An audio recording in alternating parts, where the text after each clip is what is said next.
一個102方嘅橫廳戶型嚇。咁如果中意橫廳啦，又中意南北通戶型嘅朋友仔咧，可以關注翻呢個戶型嘅。咁佢橫廳嘅呢個開間咧係做到咗6.2米嘅呢個大開間嘅。咁然後如果想做南北通係點樣改咧？就將佢呢度其中嘅一間房剝咗佢，剝完咗之後咧，將佢做成一個開放式嘅廚房啦，或者係獨立嘅一個餐廳位啦。咁然後嗰邊預留個窗啦，打開就可以同我哋嘅主露台做一個南北斜風、南北採光嘅一個設計嘅嚇。咁佢第3間房其實喺邊度咧？其實係喺呢一個位置嘅。咁咧，佢依家係將佢剝咗，搞成咗一個套房嘅，咁都可以俾翻大家一啲參考嘅。咁如果話已經有4間房嘅情況下，我唔需要咁多間房啊，我就係想住得舒服啲嘅話咧，就可以參考依家陽板間嘅設計，將呢間陽光房整成一個大嘅衣帽間。咁然後過翻嚟呢邊咧，就係真正主人房休息嘅一個空間嚇，咁就可以擺翻一張1.8米啦，或者係2米嘅大床喺呢個位置。呢度咧只係瞓覺同埋休息嘅。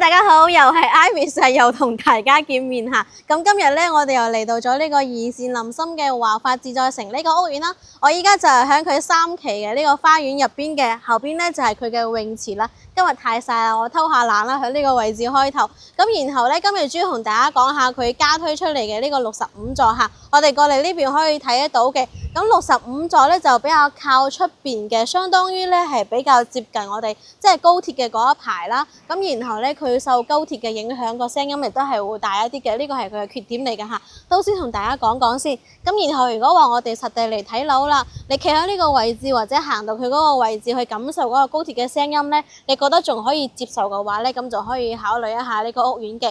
咁然後佢加推65棟出嚟嘅話咧，一直觀望緊或者係想買我哋102方橫廳嘅港人朋友仔嘅話咧，就可以睇翻呢一棟嘅。咁我哋今期嘅話咧，除咗講佢呢個加推嘅呢個政策嘅情況之外咧，仲會上去翻我哋發展商佢新整嘅樣板間入邊咧，睇下佢嘅戶型格局嘅。因為佢新整嘅樣板間咧係會包括咗每一個戶型可以點樣改嘅一啲改造嘅一啲方法喺入邊嘅。比如話，如果將我哋嘅橫廳改成橫廳加南北通係點樣改啊？咁然後改成呢個 open kitchen 係點樣嘅樣啊？佢嗰個新樣板間咧都係有整出嚟嘅。咁然後咧，我哋會睇完嗰個可以改造個樣板間之後咧，就會再過翻嚟呢邊同大家睇佢實際嘅3期最新嘅一個交標嘅一個情況嘅。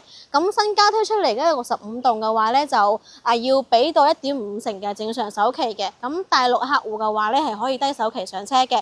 咁不過香港客戶嘅話咧，呢2個月咧都係一直要正常1.5成首期嘅嚇。咁然後如果你俾到正常1.5成首期嘅話咧，佢就可以送埋我哋嘅家私20件啦，然後再送埋1年嘅呢個物業費。咁然後如果你俾到3成嘅一個首期嘅話咧，就可以包20件家私，再送2年嘅物業費嘅。單價方面嘅話咧，65棟因為佢近咗高鐵嘅話啦，所以咧佢價錢咧係平咗少少嘅。咁咧最低嘅話咧就係8700到8800左右。咁均價嘅話咧，大概咧就係9300蚊啦。咁當然啦，如果你要揀翻102方嗰個橫廳戶型嘅話咧，就會貴翻少少嘅。你預佢9500往上咁樣嘅一個單價啦。如果真係鍾情翻我哋呢個橫廳嘅朋友，咁我哋接下來咧去睇下佢呢個樣板間，然後再翻嚟呢邊睇呢個交標間嚇。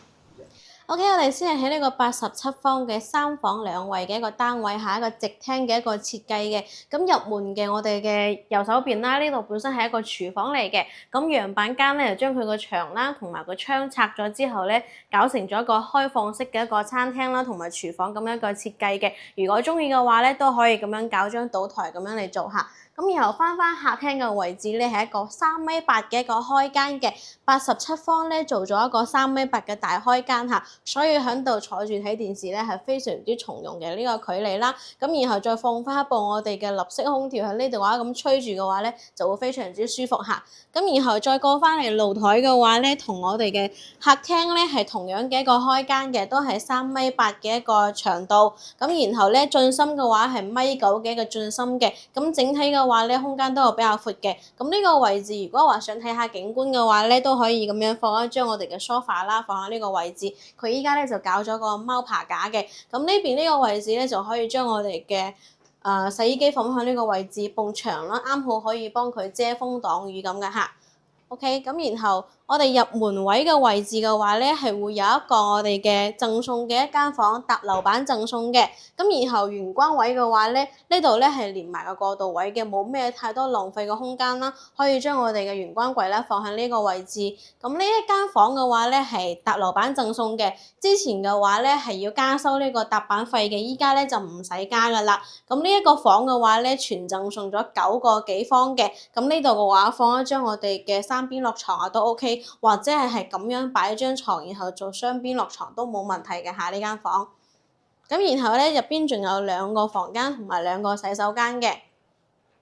我哋先睇個公區衞生間嚇，咁公區衞生間咧係搞咗一個3段式嘅一個分離啦。咁後期發展商嘅交付標準入邊咧係會做好鏡櫃啦，同埋洗手盆嘅。我哋到時嘅話咧，後邊會同大家去睇呢個3期嘅最新嘅交付標準嚇。咁然後呢邊係馬桶嘅位置，馬桶嘅位置咧，我覺得兩邊咧係稍微窄咗啲啲啦。咁不過企缸位嘅話咧係有80幾公分嘅，所以喺呢度企住沖涼嘅話咧，呢個空間咧都係 OK 嘅。咁然後3期嘅最新交標嘅話咧，就係冇呢一個淋浴屏嘅，需要後期自己裝。咁呢個係第2個房，咁第2個房咧係以陽台房嘅形式嚟佈建嘅，咁亦即係呢間房咧係買半送半咗啦。咁啱先係送咗一間房，呢度又再送半間房，即係送咗1個半嘅房俾大家，然後再加上佢啲飄窗又可以 book 啦，所以就可以做到我哋100%嘅呢個實用率嘅。咁呢間房依家係做咗一個訂製嘅呢個床啦，做咗個單邊落床，小朋友住呢度嘅話都係比較舒服嘅嚇。咁然後再交翻嚟呢個套房嚇，咁3個戶型當中咧，87方嘅主人套房嘅話咧係最闊最大嘅，從面積數據上面嚟講咧都係佢最大嘅嚇，因為佢啲空間咧係利用得比較極致嘅。我哋入門嘅呢個位置嘅話咧，將我哋嘅衣櫃啦，同埋我哋嘅梳妝台啦，或者呢種置物櫃咧，全部都可以一排過咁樣訂製喺呢一個位置嘅。咁呢間房咧就非常之適合有強迫症嘅朋友嚇，中意間房係整整齊齊、規規整整嘅，就揀呢個戶型咧，肯定就係啱使噶啦。咁呢個位置又有一個贈送嘅飄窗位，咁原本呢度係咁樣過嚟嘅，然後 book 咗大概我記得係有2個幾方啦，就係贈送咗俾大家嘅。book 完咗之後，將我哋嘅床頭櫃放呢邊，兩邊都可以放床頭櫃嘅嚇。咁呢邊唔使放衣櫃啦嘛，因為我哋衣櫃已經放咗喺呢個位置。所以咧就可以見到我哋嘅休息空間咧係非常之闊落嘅。咁呢邊係一個套廁，套廁嘅話咧係一個2段式嘅分離嘅。咁發展商嘅交標咧都係會做好鏡櫃啦、馬桶嘅。咁企缸位置嘅話咧係比我哋嘅公區衞生間其實都有闊翻咗，應該大概有5公分左右嘅，所以呢度主人房呢度沖涼嘅話咧都會比較闊嘅嚇，或者係你有2間房嘅情況下咧，呢個位置做浴缸都 OK， 不過可能就會短一啲咯。呢個位置整浴缸嘅話 ，OK， 咁呢個咧就係87方嘅3房2室嘅戶型嚇。咁隔離咧仲有一個我哋105方嘅4房，亦都係直廳個設計，比呢度多咗一間房嘅。咁我哋入嚟嘅話咧嘅左手邊呢度咧亦都會有一個踏板贈送嘅一間房，咁呢間房咧係有11點幾個方嘅，所以咧可以睇到非常之闊下，依家係擺咗一個3邊落床標準米半床嘅一個設計下，都咁闊落，呢個位置仲可以再擺衣櫃啊、床頭櫃都 OK 嘅。咁然後再過翻嚟啦，同埋我哋呢個87方啦，都係一個直廳嘅一個設計嚇。呢邊咧就係餐廳位，咁呢個位置其實咧係放到我哋嘅4到6人位都 OK 嘅。咁然後嗰邊嘅話就睇下點樣將我哋嘅玄關櫃咁樣擺置喺上面嚇。咁依家呢度亦都再放咗一啲我哋嘅儲物櫃啦，放下我哋嘅酒杯啊咁樣嘅。咁過翻嚟呢個客廳啦，客廳嘅位置都係同翻87方一樣，都係3.8米嘅一個開間。咁整體咧佢就係多咗一間房咁樣嘅設計。咁過翻嚟呢邊露台啦，都係一樣嘅3.8乘以1.9米嘅一個進深嚇。咁今日咧有少少落雨啦，準備颱風天嚟啦，都可以睇到咧，我哋開住窗嘅情況下啦，都非常之通風嘅，啲風吹入嚟嘅話咧係好涼爽嘅嚇。咁本身咧，我頭先喺下底冇風嘅時候就覺得好焗好熱嚇。咁呢邊嘅話咧就係廚房，廚房咧佢依家就同啱先嗰個唔一樣，就冇拆開，係整翻一個獨立嘅一個廚房位嘅。咁就係一個大 L 型嘅一個設計嚇。廚房嘅呢一個操作空間咧係好足嘅喎，因為呢度有一個人可以幫手，呢度有一個人炒菜，然後咧呢度仲可以有一個人整下烘焙啊，或者係擺下盤啊都 OK 嘅。咁嗰邊咧就係洗菜嘅位置啦。咁從剩低嘅呢個位置仲可以再擺翻一部大嘅雙門冰箱喺呢度都冇問題嘅。咁呢個房呢個戶型嘅話咧，住起身嘅話咧都比較舒服嘅。如果話平時除咗兩公婆翻嚟之外啦，咁爸爸媽咪啊同埋仔仔女女都會一齊翻嚟嘅話，都可以睇下呢個戶型嘅。咁呢個係第二個客房，呢個客房咧會更加大㗎嚇。咁佢依家係食咗個飄窗位之後，咁然後訂製咗一個。呢個係1.5米床㗎啦，然後出到嚟呢度差唔多1.8米啦，都剩翻咁多嘅一個活動空間，仲可以擺埋書台啊或者係梳妝台，呢個位置都可以再放翻一個通頂櫃嘅。咁呢間客房咧係非常之闊㗎嚇，比好多市面上嘅90方左右嘅主人房嘅嗰個休息嘅空間咧差唔多大㗎啦。咁然後呢邊係公區衞生間，公區衞生間咧都係做嗰個2段式嘅一個設計，咁然後企缸位嘅話咧都有成90幾，差唔多一米嘅一個位置嘅，所以咧呢個房間嘅呢個廁所嘅話咧沖涼都係比較舒服嚇，因為佢105方比87方咧係闊咗好多啊嘛，所以佢每一個空間都放大咗，然後又整多咗一間房。咁佢第3間房其實喺邊度咧？其實係喺呢一個位置嘅。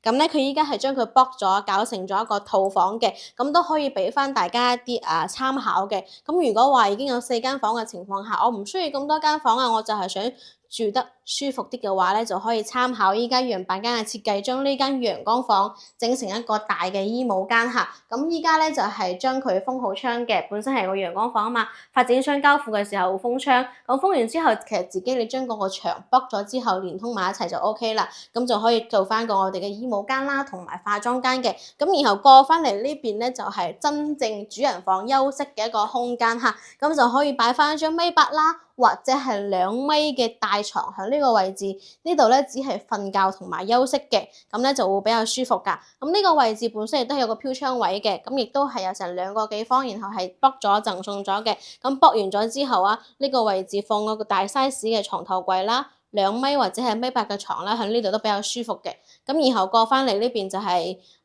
廁所嘅位置。咁廁所嘅話咧，佢就唔係做嗰種2段式啦，或者3段式嘅分離分設計。咁而家咧係做咗一個錯位設計嘅。咁呢個位置其實都有差0.9個方㗎啦，呢個位置，所以咧企喺度沖涼都比較舒服嘅。因為呢種封閉式嘅咁種好似方形嘅呢個淋浴屏嘅話咧，設計咧，如果佢空間唔夠嘅話咧，係會比較壓抑嘅。咁然後呢邊嘅位置都比較闊啦。如果話真係唔要其中一間房瞓覺嘅話咧，真係可以參照翻依家呢個樣板間咁樣嘅設計下。OK，咁呢個咧係105方嘅4房設計。咁然後咧，我哋再過去睇埋一個102方嘅橫廳啊。OK，咁我哋而家過到咗嚟呢個102方嘅橫廳戶型嚇。咁如果中意橫廳啦，又中意南北通戶型嘅朋友仔咧，可以關注翻呢個戶型嘅。咁佢橫廳嘅呢個開間咧係做到咗6.2米嘅呢個大開間嘅。咁然後如果想做南北通係點樣改咧？就將佢呢度其中嘅一間房剝咗佢，剝完咗之後咧，將佢做成一個開放式嘅廚房啦，或者係獨立嘅一個餐廳位啦。咁然後嗰邊預留個窗啦，打開就可以同我哋嘅主露台做一個南北斜風、南北採光嘅一個設計嘅嚇。OK，咁我褪翻出去出邊，重新同大家入嚟睇下呢個戶型嚇。咁佢係屬於一個獨門獨戶嘅一個設計嚟嘅102方橫廳嘅話，咁前面呢個位置咧都算係你可以利用嘅自己嘅空間嘅位置啦。咁入嚟呢邊嘅左手邊咧就係會有一個我哋嘅玄關位，咁後期嘅話咧自己就咁樣整一個玄關櫃就 OK 啦。咁然後左手邊嘅話咧會有第一間房嘅，呢間房嘅空間咧都唔細嘅，呢個咧係搭樓板贈送嘅呢間房，呢間房大概係有10個幾方嘅，都可以做翻一個正常嘅3邊落床嘅一個房間嘅。咁然後我哋嘅右手邊咧就會係我哋嘅一個公區衞生間啦。咁就係我哋翻嚟除咗鞋之後咧，就可以嚟呢邊洗手，洗完手咧就翻去我哋嘅大橫廳嗰度坐住噶啦。咁都係比較衞生嘅一個設計嘅嚇。咁呢個位置咧係個企缸位。咁企缸位嘅話咧，呢個位置同我哋啱先105方嘅主人房嘅企缸位差唔多啦，都大概有0.9個方嘅。所以咧呢邊位置，如果係你有客人嚟到喺度沖涼咧，都係會比較闊嘅一個空間嚟嘅嚇。咁然後後期我哋嘅鏡櫃啦、洗手盤啦、同埋馬桶啦、發展商咧都係會咁樣配好俾大家嘅。咁然後過翻嚟呢度呢個設計啦，依家就係發展商將佢改成咗橫廳加南北通嘅設計嘅。咁因為咧市面上我哋都接到咗好多客戶啦，係要求話之後會將呢間房 book 咗佢嘅，所以咧發展商都搞咗一個咁樣嘅一個交標出嚟嚇，示範單位出嚟。咁然後呢度本身係第2間客房嘅。呢間客房如果唔 book 嘅情況下咧，都可以攞嚟正常瞓人嘅。依家就做咗一個開放式廚房。咁原本呢度咧係一個細細地嘅一個 U 型廚房嘅一個設計嚟嘅，係102方嘅話，咁然後咧搞成咁樣就係一個開放式廚房加我哋嘅飯廳位嘅空間啦，非常之闊嘅。咁然後橫廳6.2米啦，依家都係做咗一個呢邊咧係一個書房辦公嘅一個感覺啦。咁呢邊就係坐住然後睇電視嘅一個空間。咁然後如果呢邊唔做書房嘅話咧，其實我哋又可以將我哋嘅梳化啦係褪到嚟呢一個位置。咁然後呢度咧就搞一個投影啦、幕布啦，咁樣喺呢度睇呢個電影都 OK 嘅，咁樣咧望住我更加舒服嚇。咁然後呢邊仲會有另外2間房，一個客房一個套房嘅。咁呢一間房咧亦都係陽光房嚟嘅，半買半送。後期咧都係會封好窗交俾大家。咁然後呢間房咧其實正常唔咁樣做嘅話咧，3邊落床都冇問題嘅。咁佢依家咧就係訂製做咗一個我哋呢種訂製床咧，類似榻榻米咁嘅設計。然後咧櫃咧就係掛牆，然後呢個位置又可以放翻書台嘅。咁然後如果我哋嘅櫃唔放呢度嘅話，放呢個位置其實都係夠位置嘅嚇，因為呢度仲有預留咗好闊嘅一個空間位。咁然後過翻嚟呢邊咧就係主人套房，佢係從側邊開門嘅，亦都唔會話咁樣對住門對門嚇。咁過嚟呢邊咧係我哋嘅套廁咧係向我依家嘅右手邊，亦都唔會對住咗我哋嘅休息嘅嗰個主人房嘅床嘅。咁然後過翻嚟呢邊嘅話咧，都係一個孭半床加3邊落床嘅一個設計。呢度原先亦都係一個飄窗位，可以 box 嘅一個飄窗位嚇。咁然後呢個位置再放翻一啲我哋嘅置物架啦，或者係嗰種搞一個電視櫃啊都 OK 嘅，因為呢度比較闊啊嘛。咁然後而家可以睇到啦，呢度都係有放咗一個60公分深嘅一個我哋嘅衣櫃嚇。咁放完咗之後咧，呢邊過渡位咧仲係比較闊嘅。咁然後套廁嘅位置嘅話咧，同公區衞生間嘅廁所咧係一樣嘅，都係做咗一個錯位嘅設計。咁然後呢個位置都係差唔多0.9個方啦，接近1個方咁嘅情況。咁然後沖起涼都比較舒服啦。五金配件啊都係會配齊嘅，只不過咧就係嗰個膠標間啦同埋膠附標準咧都係少咗我哋呢個淋浴屏，都係後期需要自己去加裝嘅嚇。OK，咁呢個咧就係102方嘅橫廳。咁然後如果鍾意橫廳嘅話咧，就要睇翻我哋依家新加推出嚟嘅呢個65座呢一棟樓嘅嚇。咁然後咧就可以既係橫廳或者係改成橫廳加南北通呢個格局都冇問題嘅。好，咁樣板間咧我哋睇完咗啦。咁我哋過翻去3期嗰邊同大家睇下佢呢個依家最新嘅一個交付標準係點樣嘅。OK 啦，我哋而家翻到咗3期呢邊嚇，揀咗我哋獨門獨戶嘅102方嘅呢個橫廳啦，同大家睇下佢嘅交付標準嘅。咁首先入門嘅位置咧，佢係會交付呢一種咁嘅門嚇，複合門嚟嘅。然後咧會有我哋嘅指紋啦，同埋密碼嘅呢一個鎖嘅。咁然後我哋呢邊右手邊咧就係公區衞生間啦。咁衞生間嘅話咧就係會配備好咁樣帶燈牌嘅一個鏡櫃啦，同埋洗手盤嘅。咁然後咧馬桶都係會配到有，包括我哋嘅五金配件，就係少咗呢一個淋浴屏嘅。後期嘅話咧揾裝修公司啊，我就自己去加裝就 O K 嘅啦。咁門嘅話咧都係配嘅呢種原木式嘅一個木門嚇。咁然後呢度咧係會有踏板送嘅一間房。咁後期交付嘅時候咧就會開個門，然後喺入邊嘅呢間房嘅話大概有10個幾方嘅。咁然後咧廚房嘅位置咧就係咁樣嘅一個玻璃趟門。咁然後咧佢係帶嗰種磁吸啦，同埋緩衝功能嘅嚇。OK， 顯示俾大家睇睇。咁然後咧，佢依家正常嘅交付標準咧，就係咁樣嘅一個封閉式嘅一個廚房嘅，咁就係一個 U 型嘅一個設計，同另外嗰個2個戶型嘅廚房嘅設計咧就唔太一樣。咁佢交付標準咧係帶2件套方太、2件套嘅油煙機啦，同埋我哋嘅灶頭嘅。咁然後吊櫃啊，包括下邊嘅呢個儲物格啊，都係交付標準嚟嘅。咁然後星盤嘅話咧，就係帶抽拉式360度旋轉嘅呢個水龍頭啦。咁然後下邊嘅星盤咧都幾深下嘅。咁然後呢個窗嘅話，亦都係對開嘅2面通風採光窗嚇。咁然後翻睇翻我哋呢個橫廳嚇。咁橫廳咧就係6.2米嘅一個開間啦。咁就係黐好晒呢一個我哋灰色嘅瓷磚啦。咁然後牆身碌嘅係乳膠漆。同埋咧會做咗我哋嘅雙眼皮嘅吊頂啦，同埋上面咧亦都係會有我哋嘅燈帶嘅。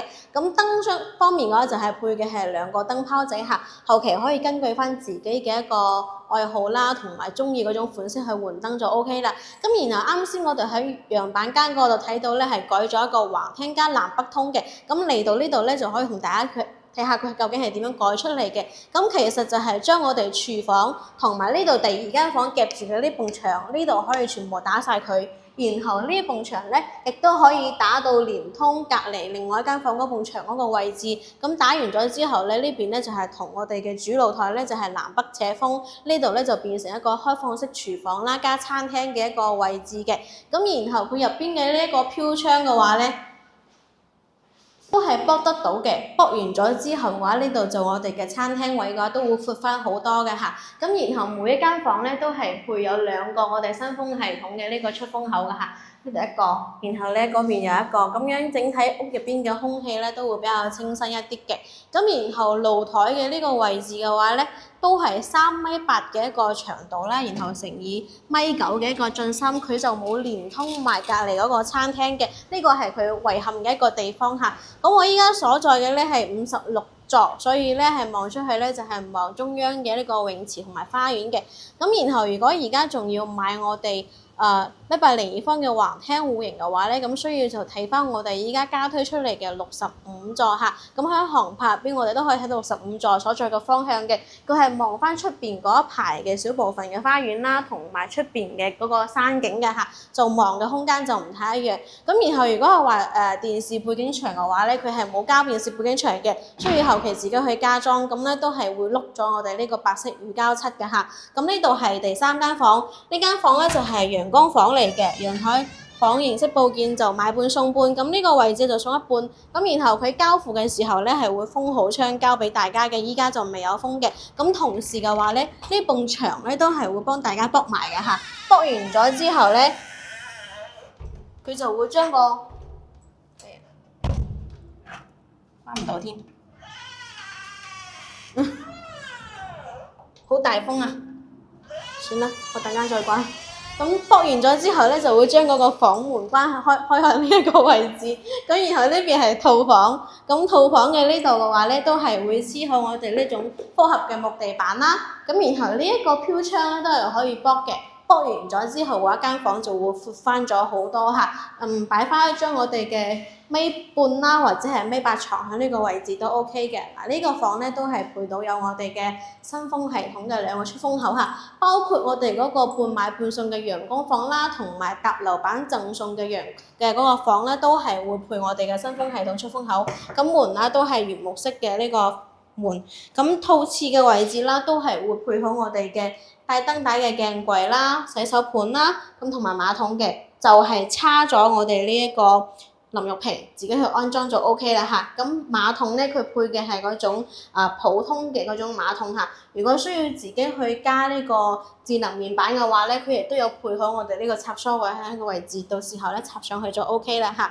我哋所有嘅戶型間隔啦，同埋交標間都睇完啦，喺呢度同大家總結翻下華發自在城嘅一個情況嘅。咁華發自在城依家咧就係加推咗我哋嘅65座出嚟啦，87方、105方同埋102方嘅橫廳啦，依家3個戶型都有得揀嘅。咁特別啦，就係呢個102方嘅橫廳一推出嚟嘅話咧，近排都唔少我哋港人朋友上嚟呢邊訂房嘅。咁然後呢一棟樓嘅價錢嘅話咧，最低價錢嘅話咧就係8700、8800咁樣嘅，咁然後均價咧大概咧就係9300左右嘅，咁然後102方嘅嗰個橫廳戶型嘅話咧比較受歡迎啦，咁佢嘅單價咧就會貴翻少少嘅，大概要去到9500左右或者以上嘅一個價錢嘅。咁然後首期方面嘅一個政策啦，就係我哋港人朋友嘅話咧，都係要俾翻1.5成嘅正常首期上會嘅。咁然後如果你俾到1.5成首期嘅話咧，就係送我哋嘅全屋嘅家私禮包20件套啦，